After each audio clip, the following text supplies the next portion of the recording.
גשם יורד וזה חורף, תל אביב חסומה וגם חיפה. שב ילד שב, אני אומר לך שב, ושנינו נוסעים בדרכי עפר. מביט מבעד לזגוגית, יש לנו ארץ, למה עוד אחת? בחוץ שקיעה של יום שני, ערבים מתפללים כי איזה חג. חבר למין מסע כזה בחורף מסתכל לי, רגליו צרות אבל ראשו חכם.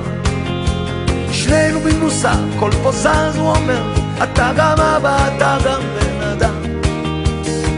מביט מבעד לזגוגית, עיניים יש לו רגישות, כן כן.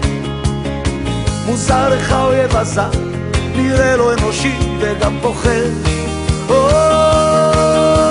יש לי אישה, זאת האמא שלך, ניסה אולי נגיע עד מחר.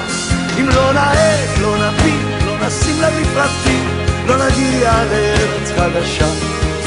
לא נגיע לארץ חדשה.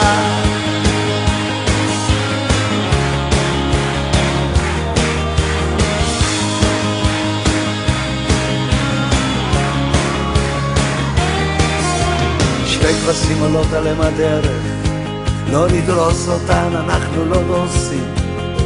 שב ילד שב, אני אומר לך שב, חלב בשפע זה עוד לא ממיסים. הוא שולף מצלמה של כיס, הוא חושב שגן העדן מדויק, הוא מכחיש שקר לו שמפחיד, צלם כשנזכור מה שהיה. אז אני אומר לו, קראתי בעיתון על אחת בת 100 שכל חייה עשתה מעשים טובים.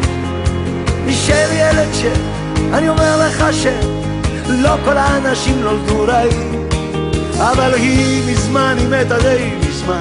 אביך הוא ימות גם יום אחד. לא גן העדן לא קיים, אולי קיימת ארץ חדשה.